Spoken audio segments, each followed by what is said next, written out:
Welcome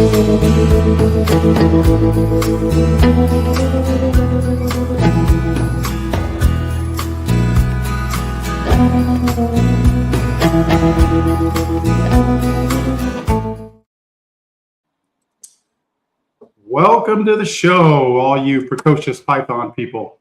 It's Travis here with Python Susie, and I've got my co-host with me, Rafi, although he looks a little bit different. Actually, this is our next guest on our New Breeder Perspective. I want everybody to say hello to Geovani Erguera from Gilded Scales, hails from Bakersfield, California. He's weighing in at about 72.5 kilos, maybe. He's got an undefeated record of 0-0 so far, but big things are coming for him. How's it going, Geovani? It's going good, Travis. Happy to be here. So thanks for coming. I really appreciate it. I wanted to bring a lot of you new guys on the show to get your initial perspectives and your initial thoughts on the hobby, on everything that goes into it. And we can talk at length about, the typical questions that your neighbors will ask you, like, why are you doing this? You have how many snakes? Like, what's the point? And then we'll move into, more detailed questions that your tax guy would ask you, like, is it a business or a hobby? What's your revenue looking like? Sure. What do you intend to do? What's your scale up? How are you going to fund this operation? All those fun things. So to start things off, get right into it. You're from Bakersfield, California. Yes. You are Gilded Scales. That is your gangster name. Right. And you have been doing this for how long? Oh, man. Not too long. Let's see. Let's go to when I decided that I was going to try my hand at breeding. It's probably been maybe a year and a half. Year and a half? Okay. At most. But it's evolved a few times since then. So I'm assuming, like all the rest of us, you loved reptiles as a kid, and you probably had them as pets on and off. Is that correct? No, actually. No? Okay. Interestingly, well, I always thought my story was kind of unique. But the more people I talk to, the more I learn that I'm not the only ex person with the phobia. Oh, really? I love this. Interestingly, I used to be terrified of snakes as a kid, which was kind of odd. I try to blame it on like Anaconda movie. It was a great show, but I think it traumatized me as a kid. I remember yeah, it's pretty wild. I watched it, and I have a distinct memory of me and my family going on a hike. I must have been maybe 8 years old, and we're following this trail, and then something just slithered past us, and I don't know what it was, but I just I froze in place and just stared at it, and it felt like it was just staring right back at me. It stopped moving. It was focused on me. My family's telling me, Gio, just go around it. Just, you're fine. Come on. Right. And I wasn't budging. I was fixed on the snake, and my dad had to shoo it away. And it finally slithered on its way. And from then, I didn't have any interest in snakes as a kid. Yeah. You know what it was saying? It was saying, you need to breed reptiles. That's what it was saying. Probably. You just didn't figure that out till later. So how did you go from being scared of snakes to having, looks like at least a whole rack full? Oh, man. Well, this is actually my second time that I've been bit by the ball python bug. Okay. First time was 5 years ago. So going back 5 years, I started to put a collection together. But let's see, I was getting out of my parents' house, getting married, started having kids.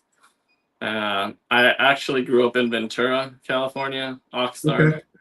more specifically.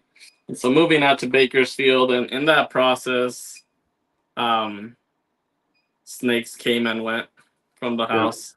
Yeah. And so, Life was priority. We had other things. right. And so, the first time I handled a snake was I was 20 years old. We were visiting a friend, and he told us he had an adult female ball python, a big girl, and he swore that it was friendly. And so I actually let him pull it out, and he just kind of laid it over my shoulders.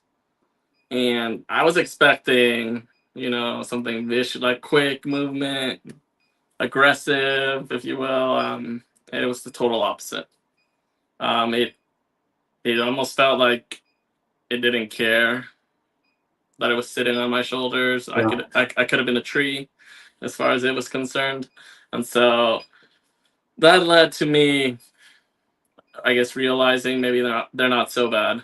And then my wife, Sonia, her older sister had snakes growing up, and so Sonia grew up with them around her, and spur of the moment, we walked into a big chain pet store on I think it was a 4th of July sale, and we saw a special, or a fancy ball python, Hmm. for sale, and it That's turns out fancy one.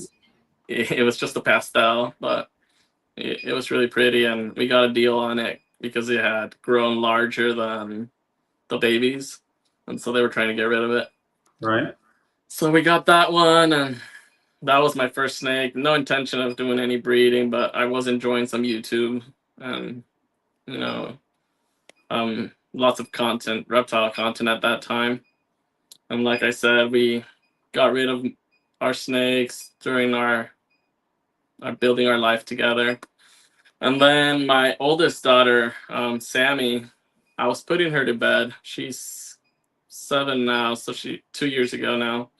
Mhm. Um, I was putting her to bed and just having a conversation, and I asked, "Hey Sam, what's your favorite animal?"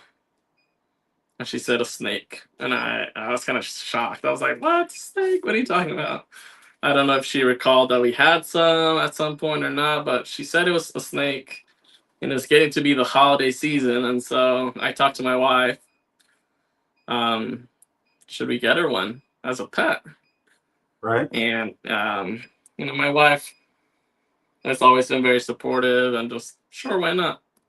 So we actually went on Morph Market for this one, where before I had bought all my snakes off Craigslist or Facebook Marketplace, very local. And so I was looking for a very specific snake since it was going to be a pet. The one, Right. the, Did you know the what one that snake, specific snake was, or was it? Were you just looking for some temperament, or what? I was looking for a pied. Okay. Because 5 years back, pieds were actually 500, $600. And so I wanted to get her a pied, but I wanted to have, 50-50 pattern, look a nice looking pied. And I mentioned, second time that I got bit by the bug, I also wanted to be a female. We'll raise it up and we'll see what happens. And Yep. so we got, I think she was 800 grams when she was brought in. And so this was my daughter named her Sienna.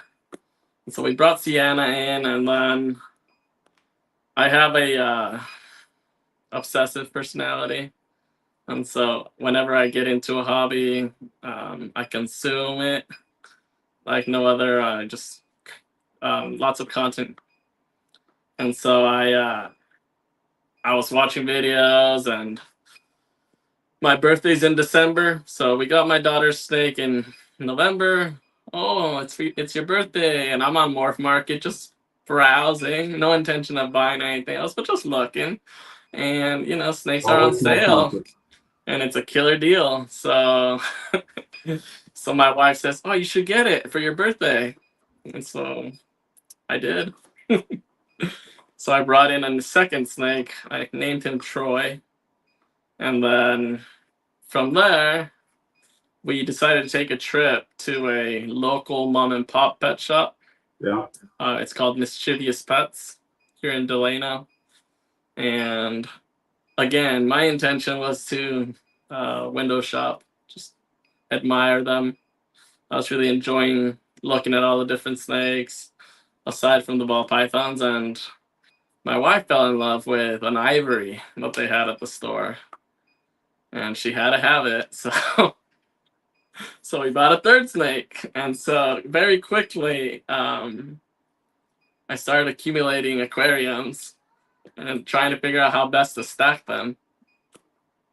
And so, yeah, it very quickly, as soon as I had the third one,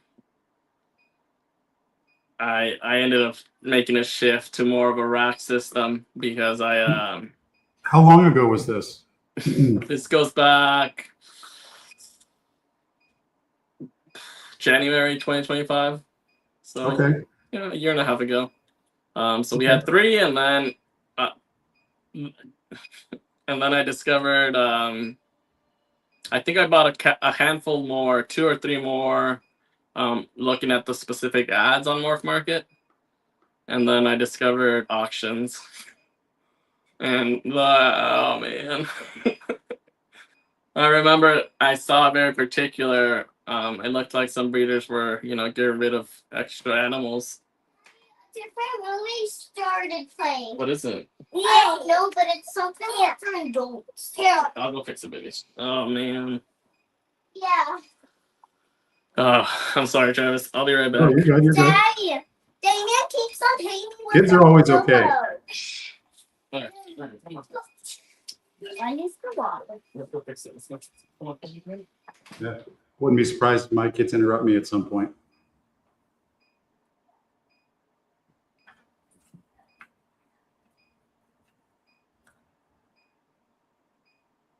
So this is fun. This is one of the challenges that a lot of people have when it comes to getting into a hobby that's really time demanding, especially when you've got smaller kids, is that there's always a pull, always.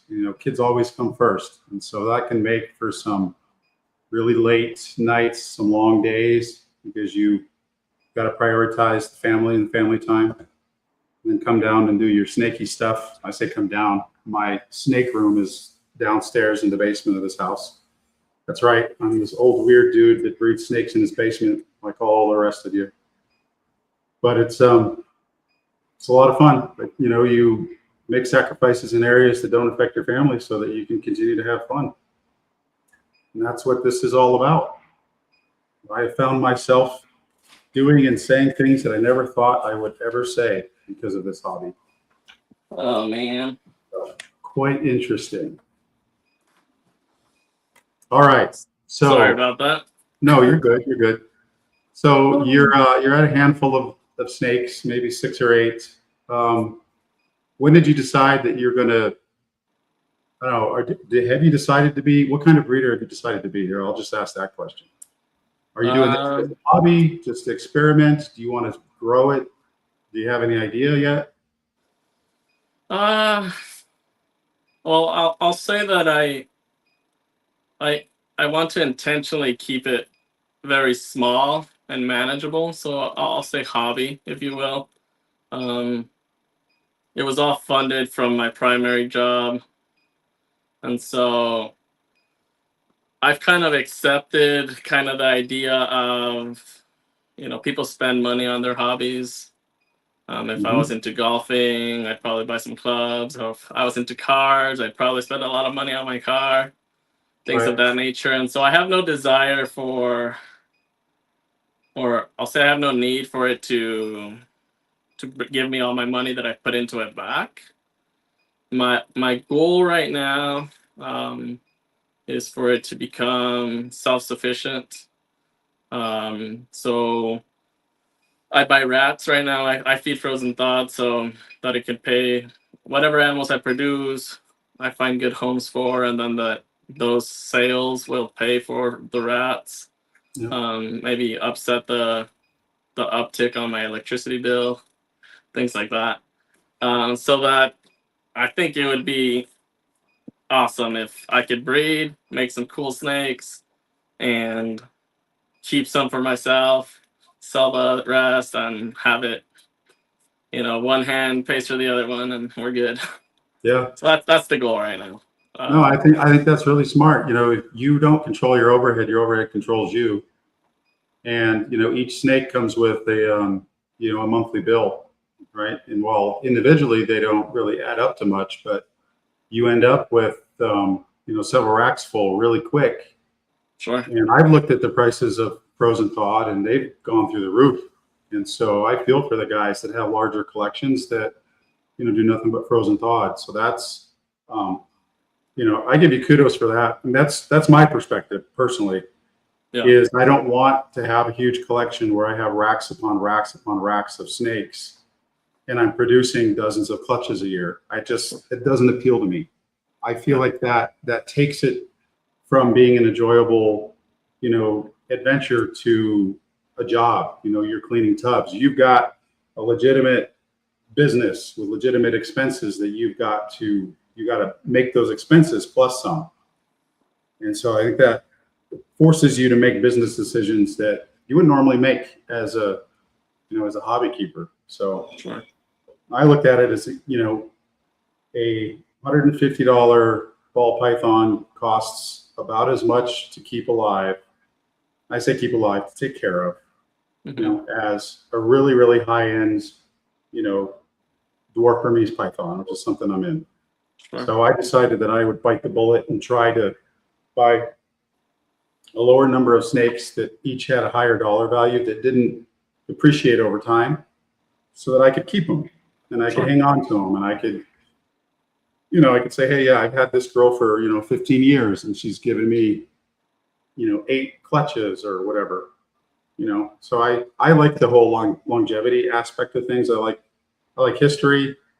I like lineages and things like that. So I think that kind of stuff is really, really cool. I mean, not to to detract from the business of ball pythons. I mean, the genetics are a blast and it's a rush, right? There's always a project that you can build on. Sure. It's just, you got to find the right type of business model for your mindset. So right. Absolutely. It takes some people a long time to figure that out, and that's okay. Yeah, I think, and this might not, this is my opinion. If more people focused on it as a hobby, I think it would be better for the hobby. And I say that because the concern that so many have with overproduction and things of that nature, I think stems from people have overhead that they need to cover, right? Yeah. So now I need to produce, if I don't produce X number of clutches, I don't have enough to sell to offset the cost. Yeah. And so then I don't know. I agree. I don't want to have to deal with that kind of stress of, I don't know. I want to be able to produce. I want to be able to take a year off if I have to. Sure, exactly. Not produce anything and not feel pressure to get to a production margin or something. Right. Because for me, that takes the fun out of it. I have a day job where I have to worry about, those kinds of things. This, I want it to be self-sufficient, like you said. Mm-hmm. It would be nice if it brought in a little bit of money each month. It would be really, really cool for my kids to take it over when they got older, right? Because in this model, I'm not doing a lot of turnover anymore. So that cost drops. And so they'll get handed something that's already had the initial larger investment put into it, and now hopefully they get to reap the benefits. We'll see. I mean, I got into this because of my daughter too. I mean, she saw Blue-Eyed Lucy and she wanted it. And we got a stuffed snake and that didn't work. So we got her another stuffed snake. And I you know what? It's so weird because I've been in reptiles ever since I was a little kid. Okay. And I had, hey Todd, what's going on? Thanks for coming to the show. Appreciate it. He's our lone rider tonight. It's a quiet night. I see people watching, Put a comment in there. Don't be chicken. Even if you're a hater, be nice for a minute and say hi. I mean, I was always into reptiles as a kid, and I had all kinds of stuff. And I've seen ball python in and out of my, hobby as I've grown up. You don't count. And I was just never interested in them. I always thought they were boring.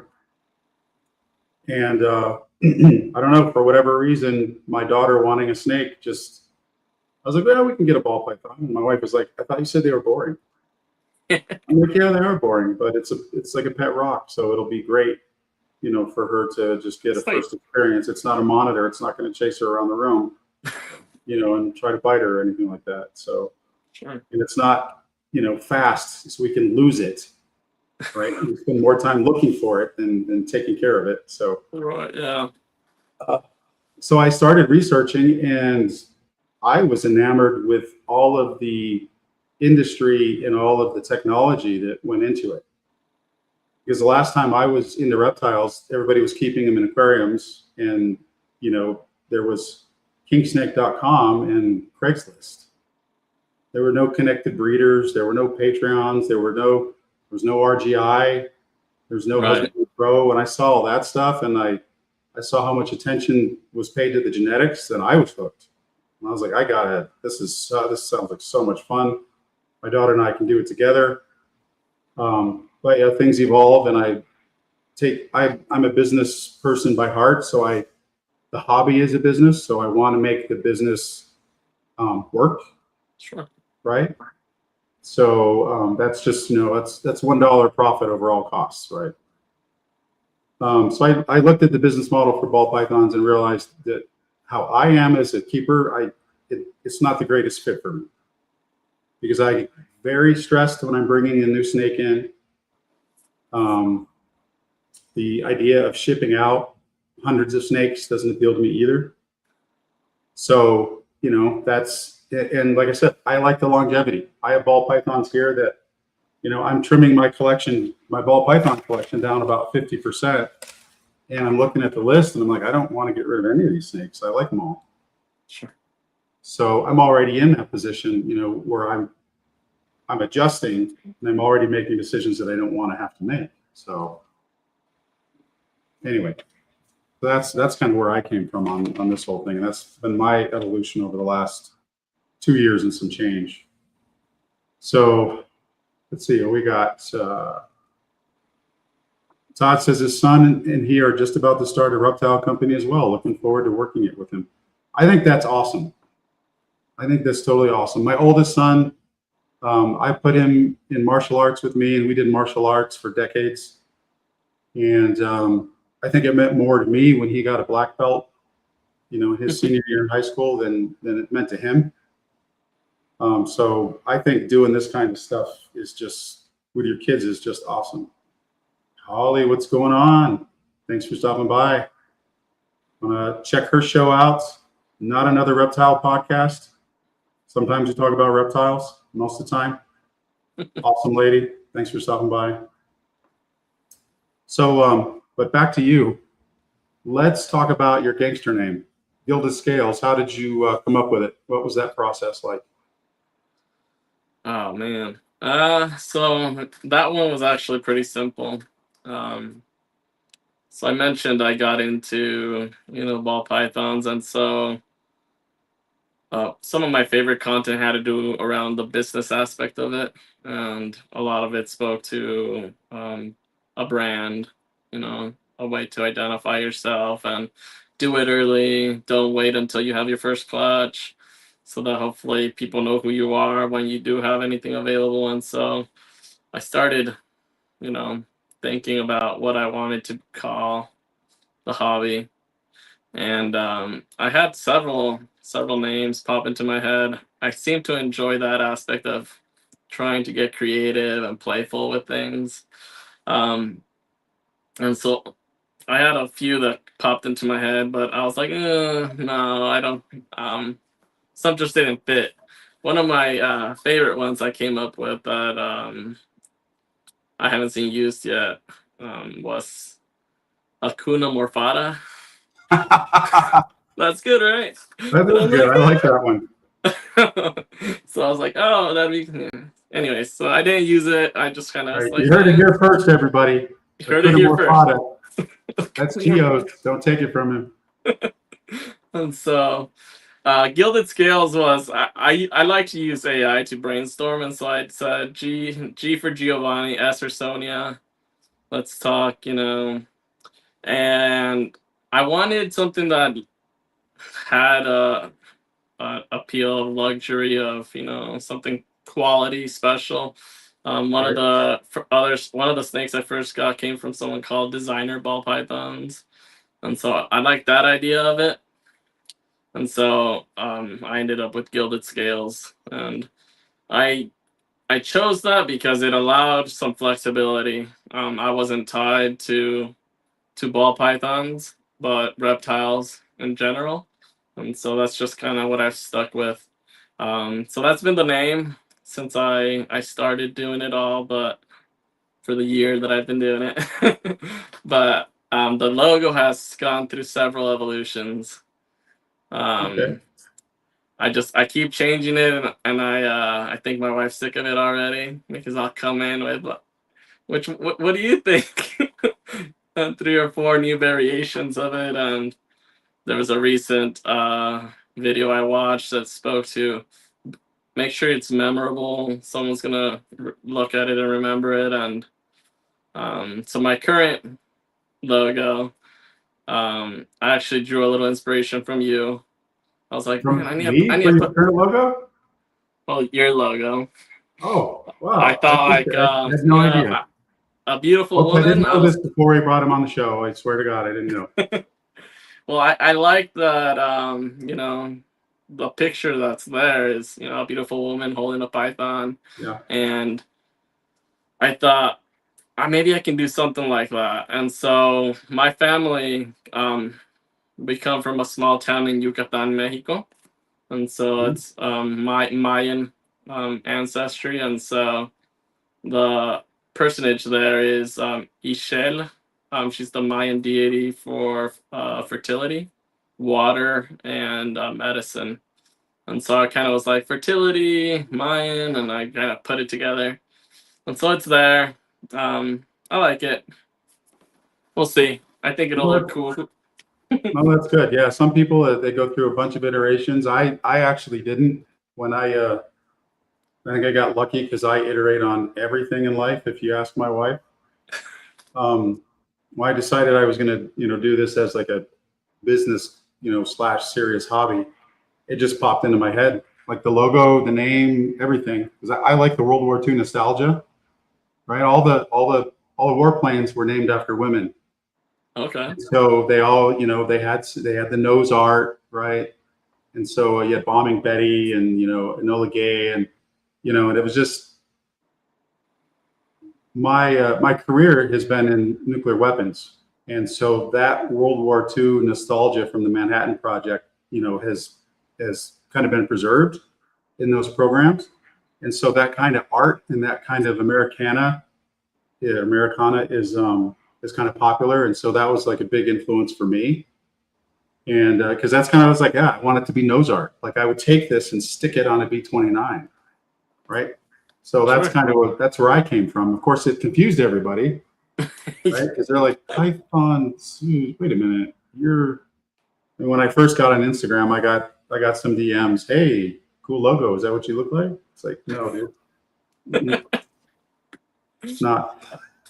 So I'll say cool. It confused me at first as well. I was like, oh, who's that? Yeah, it does. It confuses everybody. And then I just tell them, I say, yeah, I'm a man named Sue. Oh. I wish. Oh, man. I just saw a video on those today. Pretty sharp looking. Yeah, those are cool. Yeah.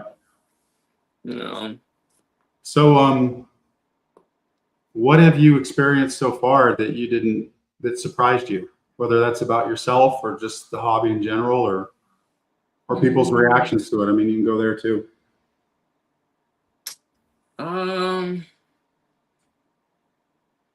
one thing that surprised me was I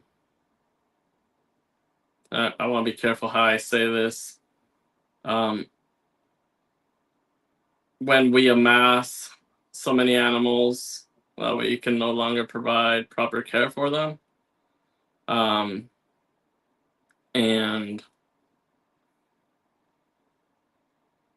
like just some of the stuff that gets put out there, I feel like we have to, as enthusiasts of reptiles, people who enjoy them, we should be careful what we present to the public, because most people don't like snakes, and so we want to make sure we're painting the right picture for people.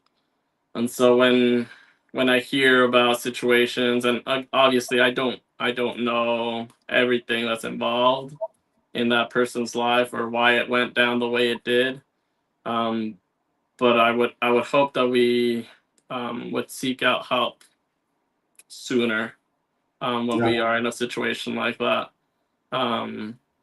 which is something that I found is like the community seems to be very willing to help each other. So that's something that I found was unfortunate sometimes. Yeah, I mean, you get that everywhere. You know, it's unfortunate. I mean, you can't. There's no qualification process. You know, so everybody's free to start and fail. You know, however they choose. And Sure. you know, when they fail, I mean, a lot of times the snakes are taking a hit. Yeah. You know, and I've seen it. You know, you see it in this hobby. I've seen it with. I mean, everybody's seen it with dogs. You know, Sure. dog breeders and things like that. I mean, yeah, it's just. I think the best thing that you can do, like you said, is be intentional with what you present, and also be intentional with your care and your husbandry. And totally sounds like that's what you're doing. You're not trying to get out over your skis and stack, you know, get racks and racks of snakes. You know, you're thinking about the overhead, and I think that's great. I think that you're a great addition to this hobby. You know, and Thanks, Ross. I hope you guys stick to it, and I hope that you got some longevity this time. And so, Yeah. So speaking of that, what do you have any plans? Do you have a strategy? Is there a goal snake? Is there an end state that you envision when you clean your reptiles like I did, like I have? There's certain so I primarily have ball pythons now. I have one snake that's coming that's branching out a little bit. I have certain morphs that I really enjoy. One of them is asphalt, and the super asphalts. I really like. I have one yellow belly lace that's het pied. I really want to do some things with lace as well. And then the recessive that I really like is Krypton. So the het clown het cryptic combo. I personally think that the fact that it's a lilac with clown. I mean, everyone has a clown. Clown is so heavily worked. Right. You just now we're gonna make the Krypton version of everything, and so I think that's really cool. I think I'm leaning more towards trying to. I want to create what you would consider, or many would consider, like a pet level snake, but do it in such a way that it's not easily reproducible. Projects like the gray matter, the panda pied, or the urban camo. You know, those that unfortunately those due to the genetics involved, some of the offspring aren't as healthy. So I'm trying to steer away from that.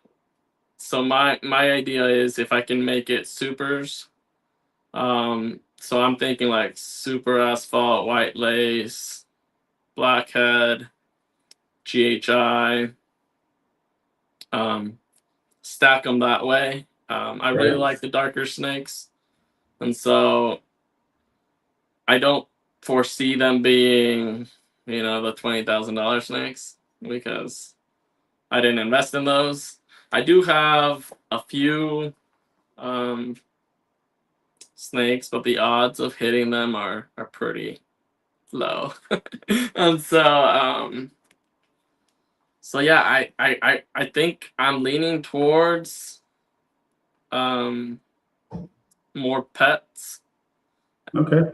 That being said, I did invest more money than I originally intended, Said specifically. every ball python breeder alive.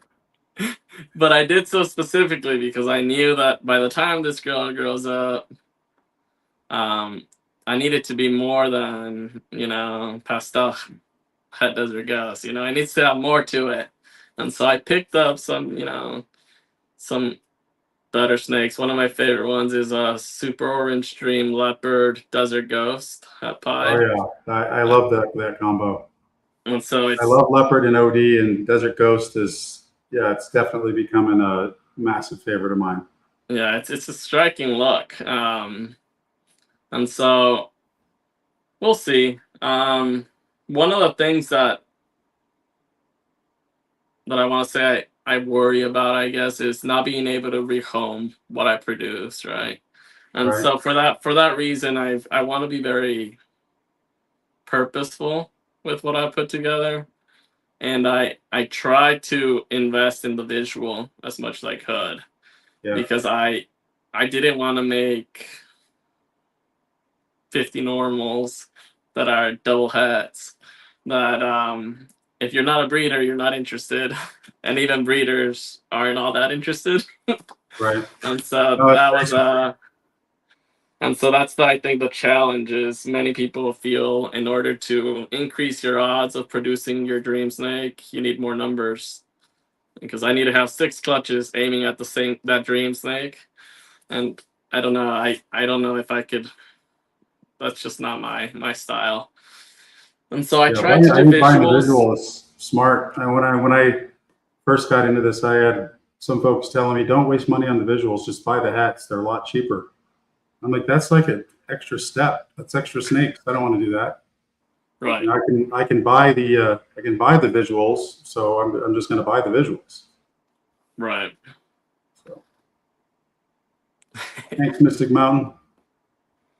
Yeah, let me think. Let me look at my snakes. Maybe something will pop into my head.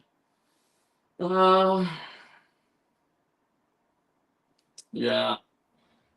It's hard because I started very simple. I started with a pied. I bought a banana female. She's a banana, spot nose, and she het pied. And then I bought a GHI blackhead. The GHI blackhead's actually probably my favorite one. She's dark, she's beautiful, she's iridescent in the sun, and she's only those 2 combos. What's up, baby? Daddy, Damien's bothering Melanie. I'll be right there. Oh, jeez. Sorry about that. You're good. And so I found that it doesn't have to be a stacked snake for it to look good, and so a lot of times less is more.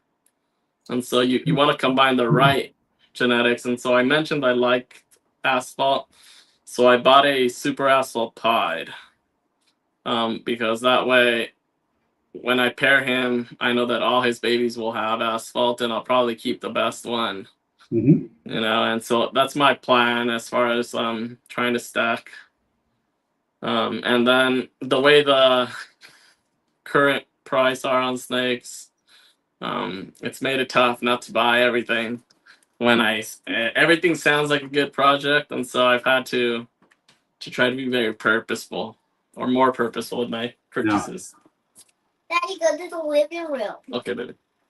Can you tell him? Damien, be good. Melanie, go to your room, baby.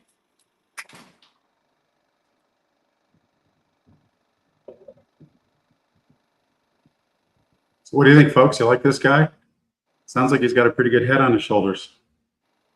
Let me know what you think in the comments. So what I like about getting the new folks on, get to hear the stories as they're developing brand new to the hobby, and listen to how they're going to reach their goals. I think it's pretty cool. So we'll be doing this for a while, probably every other episode. We'll try to get a new breeder on.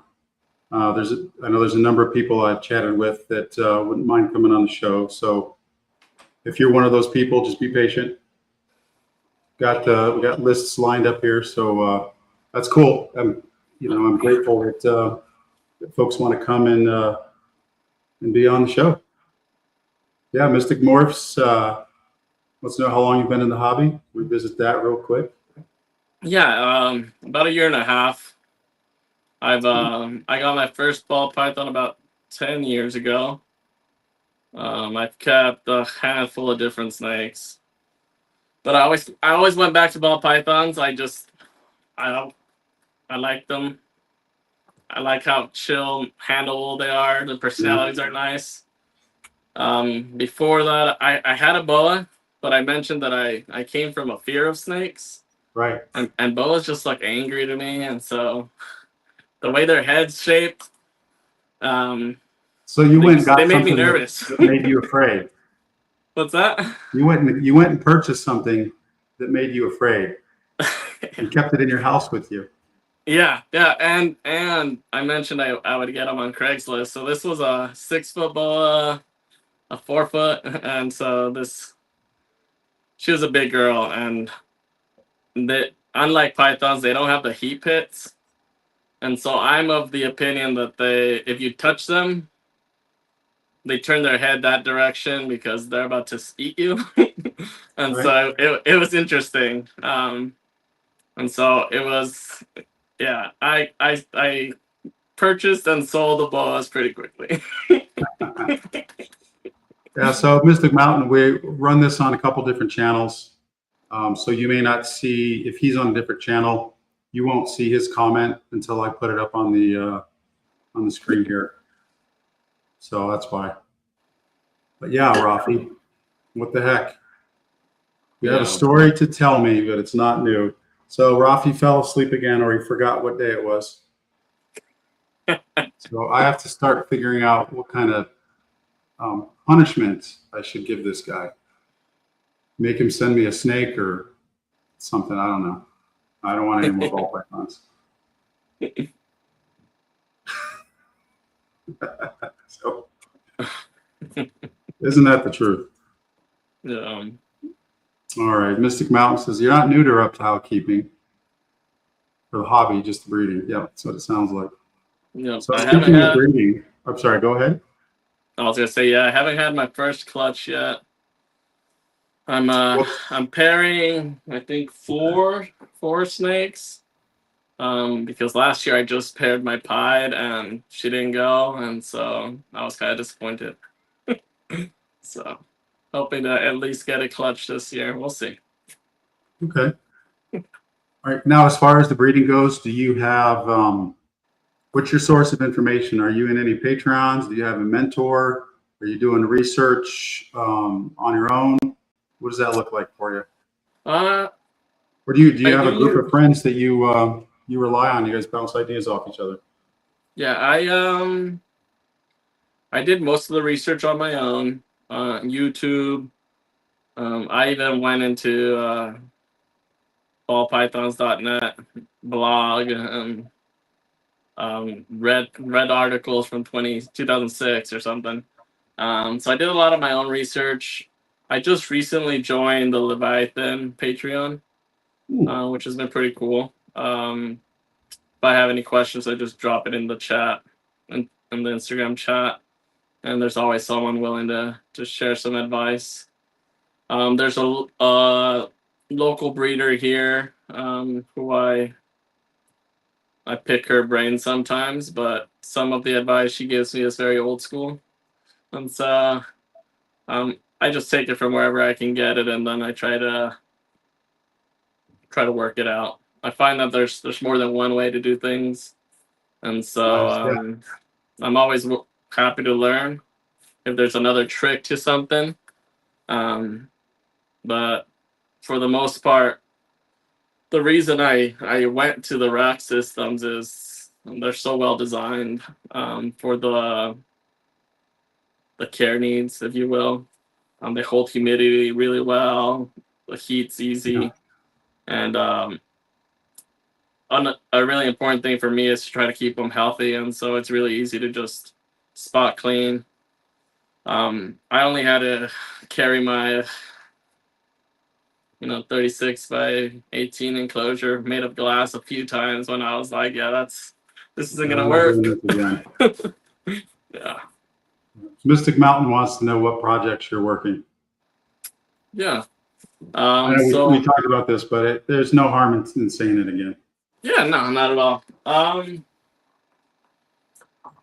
So I have one project that I got into mostly trying to reproduce a snake my wife wanted. That was $1,000 at the time.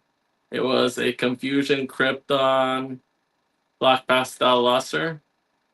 And I should have just bought her the snake because You find out it's a lot more expensive to try to make it than just to buy it. right. So I ended up purchasing a Black Pastel Luster clown, and then I purchased the father to that snake, actually, a Confusion Krypton, and that girl ain't gonna be ready anytime soon. But so I really like the Kryptons. I like Pides, and I like Super Asphalt. Nice. So those are the big ones. I think if I had any. The other thing would be like a DG Clown and Hypo Clown. So trying to pair those two. But yeah. Nice. Yeah. So Red Cloud hit on the next topic I was going to bring up. Your reels, dude. You are funny. Oh, thank you. And they are good. They are really good. I am jealous. That's really good. I enjoyed the class that you did. Oh, thank you. The morphs on the chalkboard on the whiteboard. Yeah. Yeah, that was pretty funny. Well, I was trying, and this is the funny part to me. Have you seen this guy that's teaching English using a whiteboard? Is this how do you say? He says, no, why would you? Yeah, that guy, right? So okay. I was trying to recreate that. I don't know if I did a great job. And that's why the commentary was, no, why would you think? You don't see how? And so my wife, however, said, I don't think everyone knows that guy. And I'm like, it's all right. It'll be funny anyway. But so I don't know if everyone picked up on that, but I didn't make the connection, but I thought it was hilarious. Thank you. Yeah, it looks like you got a fan. Great personality. Really carries through. If I could read it, I would agree with that. Thank you. Yeah, I would agree with that. It's I enjoy your reels actually. So thank you. You've got a story. I click on it. So yeah. Well, that's the challenge. I don't have any clutches, so I'm trying not to just here's my snake, post a picture. Nothing against that. I enjoy looking at the pictures of snakes, but so if I'm gonna have to share something, I like to keep it a little entertaining if I can. But well, they're definitely entertaining, and of course the veterinarian in the comments. Do you quarantine new animals coming in? Yeah, I not as long as I'd like. And the reason for that is this is where I keep my snakes in this separate room. So when I quarantine, it's not for very long, maybe 30 days. But it's closer than I'd like. So it's still within the facility, but I feel like I should do that more. Thankfully, nothing's been sick, and I do a process to do a soak on the newcomers. I keep the new snake on paper to try to observe it, things like that. But yeah, that's one of my challenges. That's also one of the reasons why I haven't been bringing anything new in. Is one, I'm at capacity. That rack's full. I had originally intended to have the way I sold it to my wife was it'll be great to have clean tubs, available, ready to go for just switch the snake to the clean tub, clean the new one. Now the rack's full. And so I have one other rack here, and then I have a hatchling rack that is empty. But yeah, that's one thing I need to do better on is in quarantine them separately. Yep. Doc says he can help with a quarantine protocol if you're interested. Oh, absolutely. I'll reach out to him on Instagram or well, I don't know what he's doing, but he can at least jump backstage here in a few minutes. I don't know. He is co-host on this podcast, so. Yeah, I would really appreciate it. I mean, I'm a registered nurse by trade, so I'm not. Okay, so you understand. I understand the concept of it. It's mostly just space, but I'd be really happy to learn. Rodents. I buy frozen thawed. I have 26 snakes, 23 frozen thawed, and then I have 3 picky ones that I have to go buy rodents from my hookup over here. I have one that will only eat a live mouse, and then one female that's special picky. She only took, I think, 9 meals over the last year, and I finally figured out she likes light-furred rats. But she was raised on ASFs, and I don't know if this is right or not, but the larger smalls scared her, or at least she wasn't eating it. And so I had to get her a weaned rat, and then she just slammed on the little one. Yeah. And so now she eats light-furred weaned rats, and then my male, that Krypton confusion that I had to have, he goes off food completely during breeding season. So yeah, that's exactly what mine does. I just got him to take a mouse last week. Yeah. So that's what he's gonna be getting until. He's a really shy one too. He'll spend all day inside. Oh, so your confusion? Yeah. Yeah. So I have 2 confusion males, and they both do the same thing. Okay. Yeah. They both they go on and off food. When they're on food, they are monsters. They will eat twice a week if I let them. When they're off food, forget it. They are not even coming close. Yeah. So, and then Doc shows up. You made it. So, you're really gonna make me do that? You could have waited until backstage. No, I don't do that kind of stuff. It just if I'm coming in, I'm just like like I'm a train wreck. So it takes one to know one. At least it was not like picking my nose or anything else, like thinking that I was going backstage. No, I figured you fell asleep because you've been traveling and stuff. So no, I'm sorry to interrupt. My flight got. I was in Louisiana, and that is a very small like regional airport in Monroe, and it kept getting delayed, and then my brain like with all that happened yesterday and like. Yeah, you don't have to explain it. No, it's just It was kind of, my brain was not working properly. It usually doesn't, but it was even worse Yeah. today. So Yeah, I was going to say, I don't think that's like abnormal for your brain not to be working.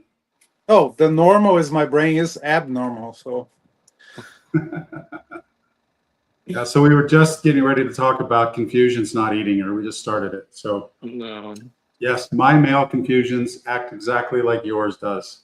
Does it When they're really? on food, they are monsters. They will crack the tub going after a rat. When they're off food, you can't, like, they won't even come out of their hides in their tubs. Like my one confusion male, his name's Carl. The only reason I know he's alive is because the ASFs disappear. So, but I mean, yeah, he goes off food. The other males, I would say they average twice a month, because especially during breeding season, when there's business going on in the rack, like everybody can smell it. So, the eating drops off for the males quite a bit, except for the Angolans. The Angolans, they eat no matter what. They'll eat while they're locked.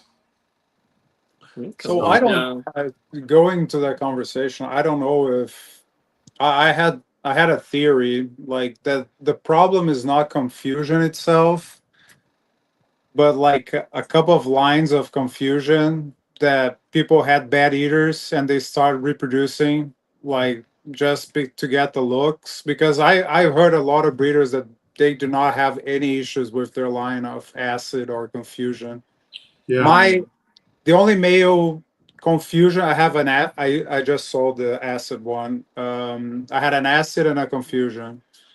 The acid took a lot of time, like he was like not eating at all, and then he just like started eating. But this was when it was a hatchling, and then after that, like he ate nonstop, like, and he's 3 now. But the confusion, he is 3, and he's probably, before guess, 600 grams, and like not much size to him. Like he's like very skinny, and like I wouldn't breed him. Yeah, see, my blackhead confusion fire male that I absolutely love, and I want him to be strong and breed. He's 1,000 grams, but he's thin. I would say he's probably my longest male, which is weird. Mine's the same way. Yeah. Yeah, mine's 1,100 something. He can put up a little more weight when he's eating. Very long, like very big. But yeah, I don't know, he's just shy. It took, I got him to take frozen thawed one time. Other than that, he wants live, and it's because he won't take it off the tongs. He wants me to just drop the rat in there and leave him alone. Yeah. Yeah, Red Cloud says the same thing. His confusion animals, he's got 3, and they're all picky, shy eaters. Hey, bud. Get him. Yeah. Get him.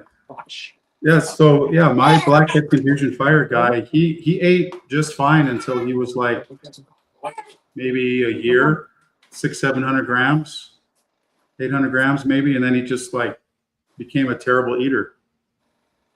Yeah, I don't know what happened with some, to be honest. I had a lot of different lines of thought, but in the end, some of the things, without science, I don't think we would need to have like necropsies of like some animals that pass away and just see if there's anything different. But have you ever tried to breed your confusion or no? Mine? Yeah. Yeah, it's a proven breeder. It came from designer ball pythons. I think he's in New York. He's a pastel confusion krypton. He's locked for me twice, but he goes off food, and so I just stopped pairing him because I didn't But feel he was really skinny. He was going off food before or after you pair him, like from the get go. Like how did it go? I think he was already not eating, and then I paired him, and he didn't he didn't eat again. And so I stopped pairing him. And then finally he took a mouse last week, which is odd because the breeder who I bought him from said he's only ever ate rats his whole life. But I had a live mouse, and so I threw it in there, and I was actually digging through the substrate a little bit because I couldn't believe he actually ate. But how long was it fasting for? 4 months? Yeah. But it goes back to like January. So maybe he was gonna start eating because it's getting hot again anyway. I don't know. Maybe it's a coincidence. Was he being bred before? Like, was he an active breeder, or he was a proven breeder, but he was not breeding for a long time? Because what happens sometimes is people buy adult animals, and the seller doesn't say, the breeder doesn't say, me, like, this animal was breeding for 6 months. You should give this animal a 3 month break because otherwise it's not gonna go back on food. I don't know if he was or not. Yeah. I just sold the animal that I sold.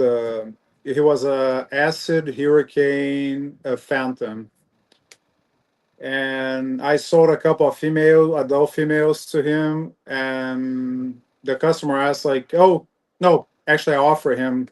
Do you want me to breed some of the females because some of them are developing follicles? I can start pairing. Like, I have a couple of males that you can use as well. I don't mind. Like, I had some of my males that I was not using for the season, so I was pairing for him. And then he asked me to pair this male with a female that he bought from me, and I said, I don't think we should do that because he needs a break. Okay. And he was eating, but when you're breeding an animal for like 4, 5, 6 months, it's eventually it's going to need a break.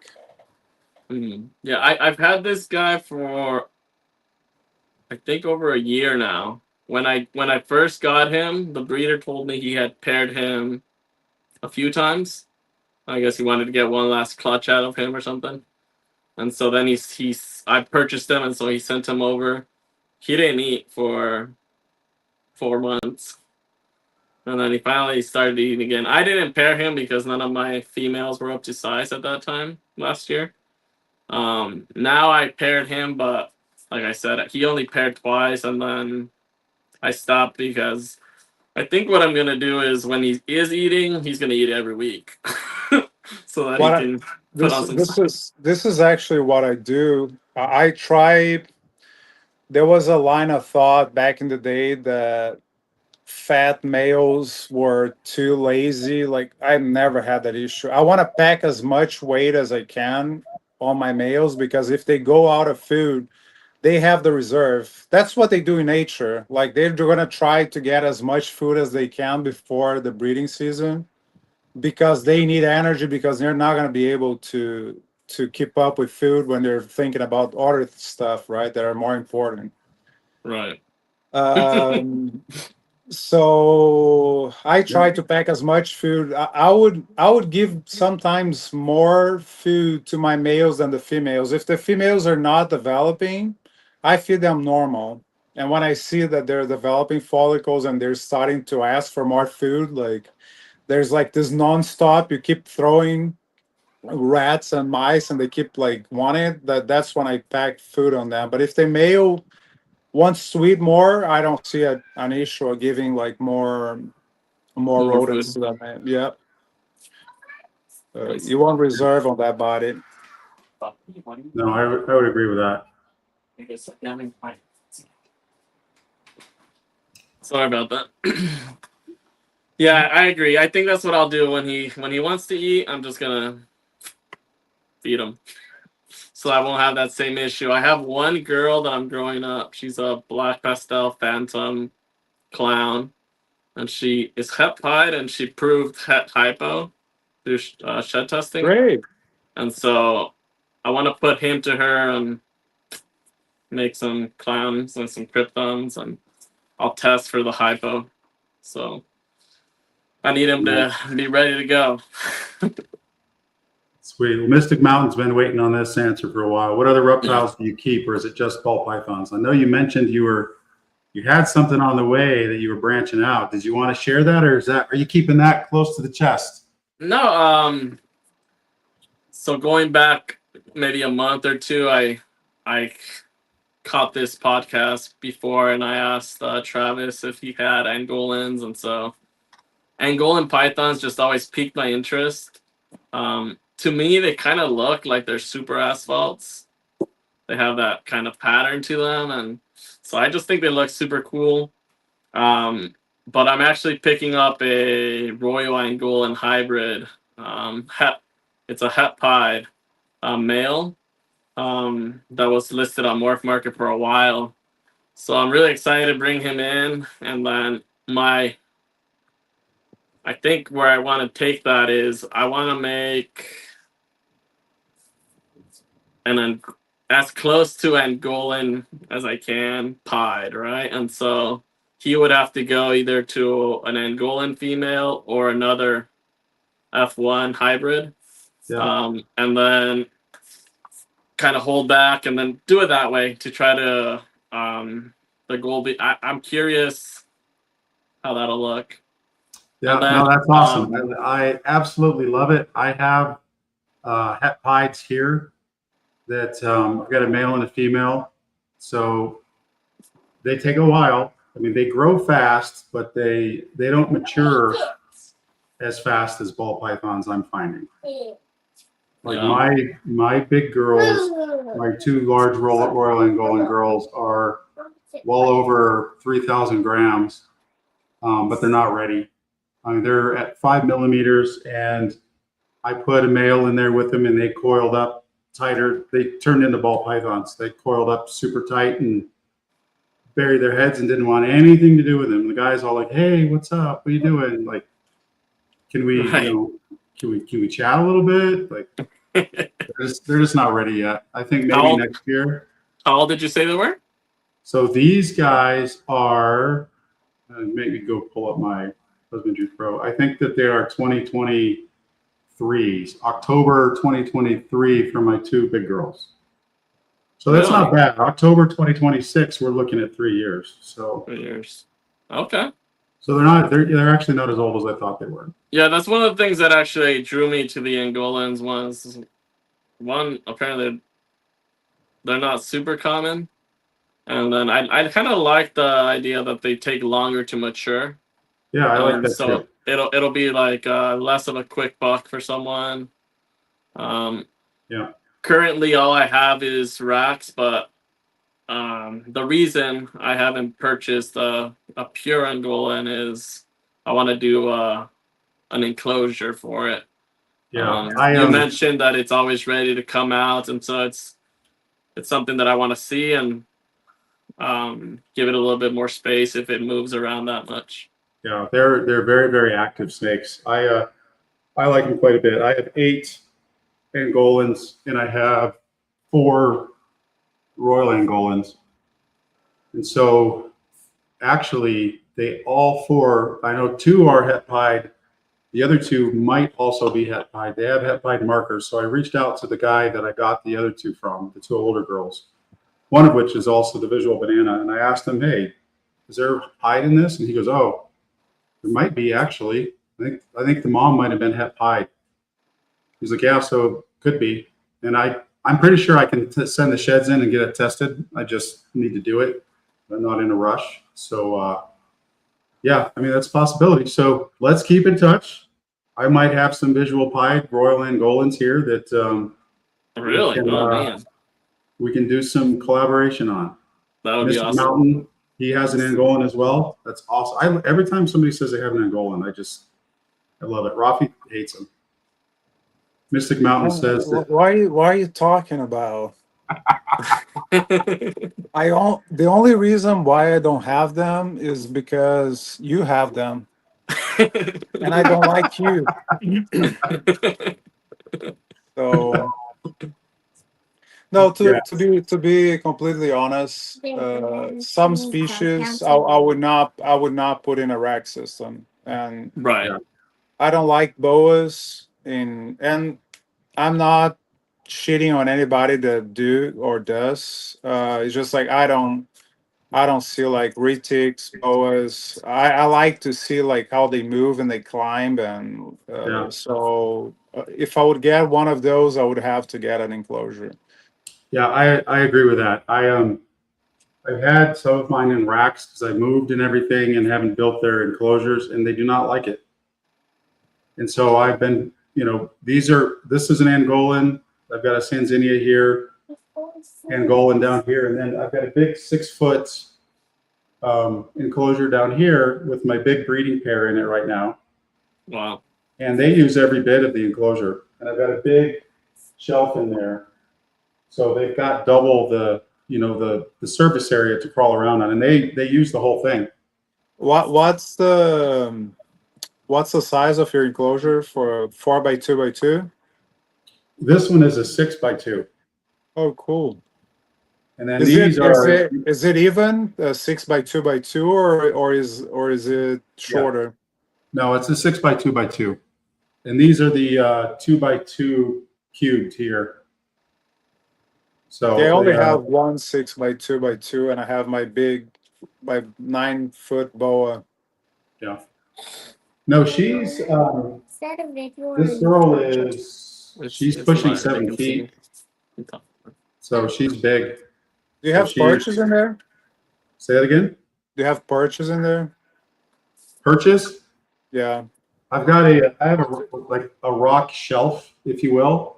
Oh, so God. they're semi-arboreal, but they're like a D- in capability. Like they barely make the cut as being semi-arboreal. They climb as good as a blood python? They climb a little bit better than a blood python, but they're more like a rocky crag versus branch kind of snake. When you pick them up, they don't try to hang on to you. They expect you to do the work. And so like they just crawl around, and they're like, if you drop me, it's on you. It's like you're the one that's going to get hurt on that one, buddy. And speaking of Leviathan, hey friends, we know that's Steven. Thanks for coming by. Hey, Giving a Steven. shout out to Geo. Geo was telling us that he's in your Patreon. Sounds familiar. I think I might have been on that Patreon. That's where I got. That was the first Patreon that I got into, and it's good. It's great. There's a lot of good breeders in there, and I think Steve and Courtney do a fantastic job managing that Patreon. So thanks for stopping by, Steve. Appreciate it. Sergio does too. So so these big enclosures, perfect for the Angolans, and they're constantly moving. What size do you use for your Angolans? For the enclosure? Yeah. These are the dubious. So I ended up going with these because I have the ambient room temperature, which is perfect for their cooler side of things. And the shipping is just so cheap with these. Oh, they have 6-footers with dubious too? Yeah, they've got 6x3x3s also. Are they stackable? Yeah. Yeah, I have 2 more of the 6-foot enclosures that I still have to build. And then I have the 2 6x3x3s for the Bolins that I have to build also. I just got the stands for those finished. So those will go in the Bolins room, which is the cold room. So buy me the ticket, and I'll go and I'll help you assemble them. Actually, I'm lying. I don't have time for crap. So I'll. Yeah, I was going to say, what are you talking about? Even if you pay for my time, and like I don't have any time to sell. So, but yeah, you'll really like that snake. I personally think that the Royal Angolans are fantastic pet snakes. I really do. They're beautiful snakes for one, because you get all of that color from the ball python, but then you get the Angolan influence on the morph, right? And I think I showed you guys the banana before, right? The banana it looks totally hybrid different. looks way different than the banana in the ball python. And so I want to breed that back into the Angolans and try to get as high percentage visual banana Angolan as I can, because I think that'll be like a lime green and yellow snake. Yeah, because the base color of the Angolan is different than the base color of the ball python of a wild type. So I think that's why you have different shades when you have like the banana. That makes sense. Yeah. Yeah. Yeah. There's a lot of purples and greens in the banana in And the I think hybrid. there was a 1.1 angle on auction at Mark Market right now. Yeah. Somebody sent that to me. They're like, "Hey, are you going to bid on these?" I'm like, "I already have 8." But that's the issue when you want to do it right. Like you can't have too many, right? Like if you want to have them in enclosures, like you only Right. have Space. so much space. Just Yeah. like And the that, boa file, like if you look at his place is like enclosures like from back to back, and he has the shorter ones too. So it no, not saves for a me. little space. I'm too Yeah. busy. I can't get away and do anything right now. Were you going, Todd? So yeah, I mean, they're fantastic snakes. I love them. They really do behavior wise. They take after the Angolan. They're very curious and very outgoing. At least the ones that I have. I mean, I have a small sample size, but I can tell you this: they always eat, and I think that they probably have a better feeding response than even the Angolans. I definitely think there's a lot of hybrid vigor there.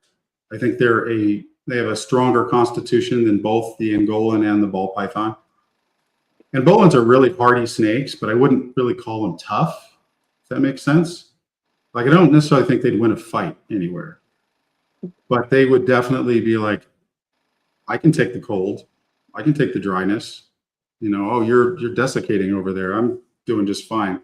So they're really good at surviving. But as far as like vigor, they're just calm and curious. But the Royal Angolans, the hybrids, there is definitely vigor there, Okay. 100%. Yeah, I think So it'd be really cool to work that side. I told you I could see myself if I purchased a male Angolan who was willing, putting him to several of the other females that I'm raising up, yeah, just to see what we can do with that. yeah. I I mean, mentioned the it's pet level. I think if we're gonna keep them in captivity and it's meant to be a pet, I think it'd be great to try to create the perfect pet snake, right? I couldn't agree with you more. I mean, I think as a pet snake, I mean, these guys are never going to fetch thousands of dollars, anything like that. They're maybe a $400 to $800 snake, depending on the visual that you can work into it. You know, and maybe that's a little higher for some people, but pet level, I mean, I think that they're they're so easy to take care of. They're a shoe in. Right. So yeah, that's I my mean, thought. What do you got, Shannon? I like carpets too, but I would say the market for carpets, if you want to go for morphs, I think is very limited if you want to have a little bit of production, just because not everybody is prepared to have a carpet python. Size, like the feed response, it's not for everybody. Yeah, So like some are very tame and some are not, especially when you have hatchlings, like to convince someone like a really bitey like hatchling, convince someone that is gonna calm down with your work, like people don't want that.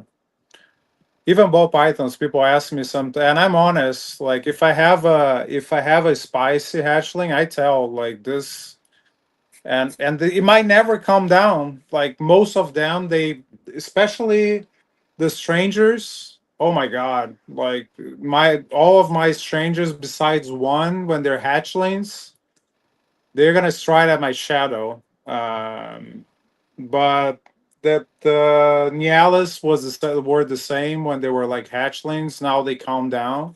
But for somebody that wants a pet, So that's why I'm like, ball pythons are the perfect pet for like people that want like a smaller, like or not manageable size, not a smaller, I would say. Yeah. Other than a hog nose, that nothing against the hog noses, but I saw a video yesterday of one eating like a boiled egg, and it looked derpy as Wait, fuck. what? Say that again. What did you see eating a boiled egg? Somebody had like a boiled like egg like cut up, and the hog nose was just like Oh, I saw that. eating that boiled egg. I was like, okay. It was actually cool, but I don't know, the way it moves to me is just like there's something wrong. Like it looks like it has like some mental issues. Oh, don't tell the Herp and Harbins that. They'll be upset. They just built No, a. I mean people say stuff. I'm not saying that it's a bad snake. It's just to me, it's just like the I don't know. No, I had a hog nose for maybe 6 months. I didn't like it. And it would hiss, and it was a fake strike. It wasn't actually trying to bite me, but the way I'm like, it's this big and it's making me flinch and hit my hand on my cage every time. And I mean, I and to be honest, I mean, it's very cute. Like it's like the just the hog nose by itself is really cute. I mean, I can, but me as a breeder, like I can't. It's just Yeah. it's not for me. Like any, some people love anacondas. Like I I would never have an anaconda. And some people maybe hate ball Weird. 'Cause pythons, and that's okay. maybe it's a I always dwarf wanted a hognose anaconda. snake when I was a kid, and I have no interest as an adult.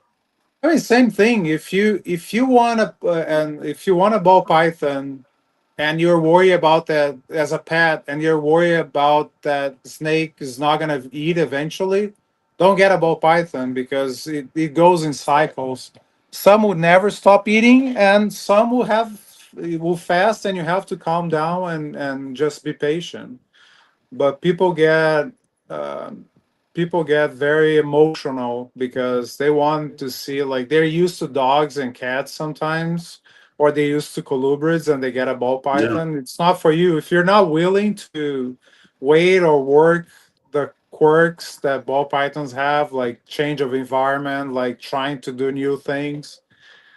uh, and then people will try to be feeding like even like 3 times a day, just like trying to push and push. Like the more you push, the less successful you're going to be in feeding a ball python that is refusing to eat. Yeah, I So agree. Yeah. I've been there, done that. no, I've I learned. mean we I've all learned. we all done that. Like I remember in Brazil, like we would get imported ball pythons, and those things would never eat because we didn't even have the infrastructure that you guys had in here. Like we sometimes we could get like a heated rock that should the ones with the wire that you put inside, like that's something that we would get. Like we didn't have heat pads, we didn't have rack systems, we didn't have the lamps. The most that we had was the mercury vapor lamps that we use for iguanas, but was not for that purpose. We find out that you could use, and there was not much information available, like other than books. Um, I mean, we didn't have internet in Brazil like until like 2015 or so. So, just kidding. No, but we didn't have Yeah. a lot of I have information. no I mean, choice but to believe you, Rafi. was not the focus. Brazil, like reptiles, was not the focus. Like big fish community in Brazil, like a lot of equipment will come imported. Right. Um, was not the focus of like pet stores to bring stuff for reptiles. Right on. But Mystic Mountain says rubber boas are awesome pets too. I wouldn't know, but I live in Idaho, and they're native out here, so I would love to run into some.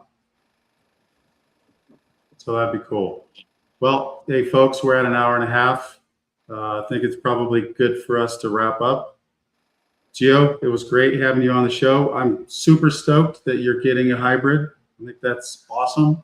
Thank you. Hybrid community grows every day. I'll have to bring you into the hybrid chat if you're not there already.